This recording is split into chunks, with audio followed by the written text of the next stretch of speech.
Welcome back, America. Joining us now, I can say this honestly, one of the most consequential investigators in all of the United States House of Representatives. His work on the House Administration J6 subcommittee the last 2 years redefined what we learned about January 6th, what truths we were denied, and now he's the chairman of a new subcommittee in House Judiciary where we're beginning to dive into what the law enforcement did and didn't do on January 6th. Joining us right now from the great state of Georgia, Congressman Barry Loudermilk. Congressman, good to have you on the show.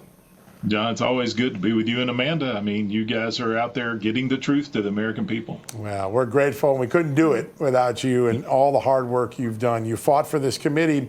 We had this story this morning, documents that you and Jim Jordan have been able to get from the new director, Kash Patel, and obviously they raised a lot more questions for me than they answered. You've got an FBI lab that can't explain how bombs were sitting for 16 hours but only had a 1 hour timer, didn't explode. And then you have a woman who says, wait a second, that 16-hour bomb thing doesn't work for me because I walked by the location, it wasn't there, I came back from laundry, it was probably only there for an hour. Tell us what you make of this new evidence.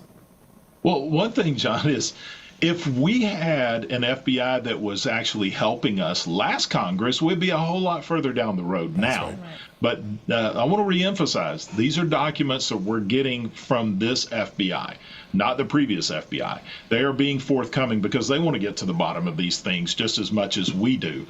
And we were able to get a lab report of the pipe bombs, which is something that has been a mystery to all of us, always trying to figure out all the different nuances that just did not make sense. I mean, there were so many factors of these bombs. How could a highly trained Secret Service bomb sniffing canine walk by these devices without hitting on them? I mean, law enforcement just letting people walk by. And so a lot of times we were just speculating what were these devices. And I remember another reporter asking me one time, he said, well, we understand there were egg timers on there. And how do you place an egg timer that only goes for an hour the night before without it exploding? And so I started talking to some, former explosive ordnance disposal specialists that I know.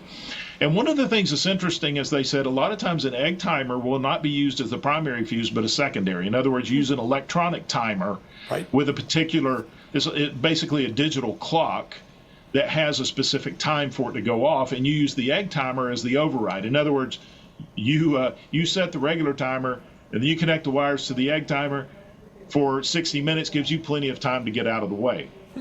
When I saw that made some sense to me, right? Sure. But when I saw the lab report, there was no electronic timer. Yeah. It was only this 60-minute egg timer that was wired to cause these bombs to explode. So there is no way, if they were placed the night before on January 5th, which is the story we've been told, they were not set, the timers weren't set till later the next day.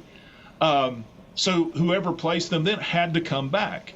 Okay, I'm not buying the story anymore that they were there on the 5th. I believe that they were put out on the 6th at this point. This is the theory that we're going on, especially since the lady that found them said there were still 20 minutes left on the timer when they were placed there.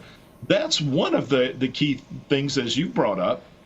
The other thing is, was there enough explosives in the devices to actually cause a massive explosion? That's one of the things we're looking at in these reports, which kind of leads us to believe maybe there wasn't, but there definitely was explosives. Now, follow me on this series of logic here. When would you build a bomb that's not designed to go off, but every element of it is to make you think it will, or make a bomb-sniffing dog think that it is a live bomb?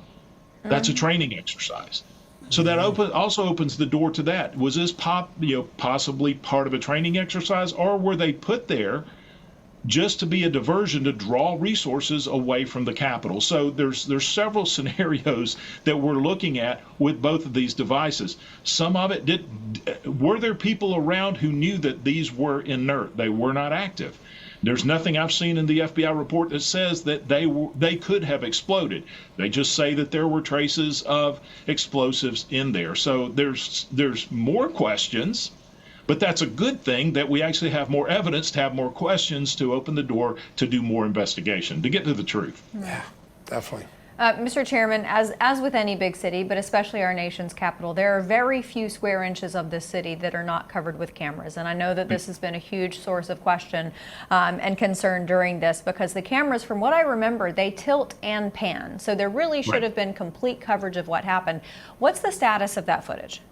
Well, we do have the Capitol Police footage from the cameras around there. They really don't show the locations of where the bombs were placed, as well as the cameras that were on the DCCC and the Republican Republican club that where the first bomb was placed.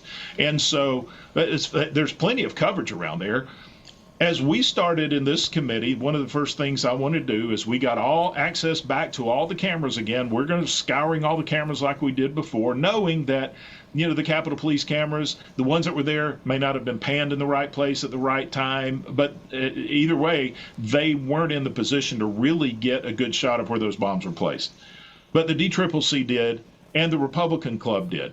So I now, under this new idea, everybody's focused on January 5th. I want to look at who maybe came by within the hour of when the bombs were discovered, or any time that morning on January 6th. The problem is no one has any video footage of January 6th.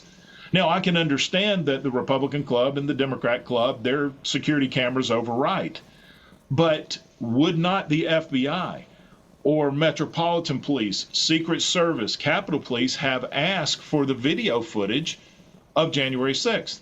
And I'm finding out that the FBI never did ask for January 6th video footage. They only asked for January 5th because someone in a law enforcement agency told them, oh, we know what you need to look for. You need to look at January 5th because this person in the hoodie, that's who you're looking for.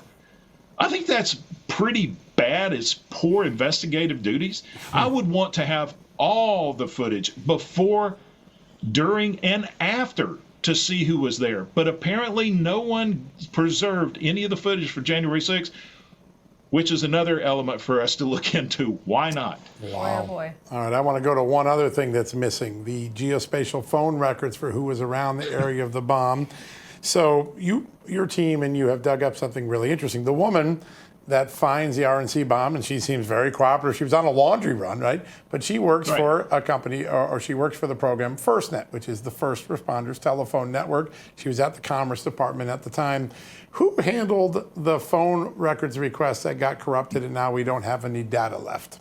Well, it's actually the company she worked for, which is an interesting coincidence there. All right. So we have a situation where the FBI is going out looking for Geofence data.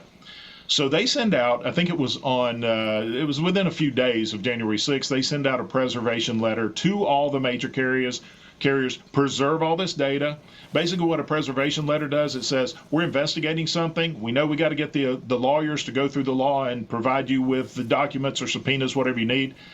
In the meantime, while we're getting all the lawyers do their work, do not get rid of this data. That's what a preservation letter does. And it actually specified with latitude and longitude these areas of that we're investigating.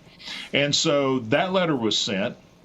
And so we presume that the FBI got some generalized geofence data, but then they wanted more specific data near the pipe bomb area.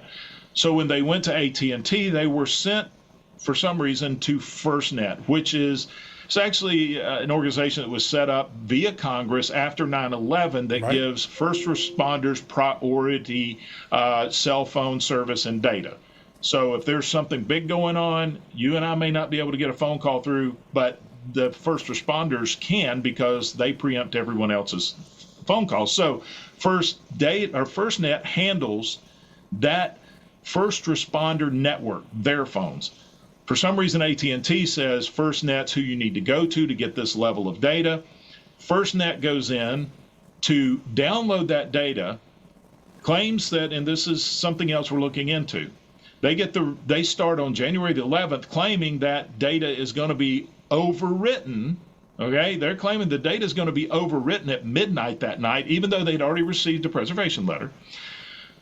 So they have to hurry up and they end up overloading the server, and the server corrupted all that data. This is what I'm having several issues with that, formerly working in information technology, also working with high sensitive data within the military.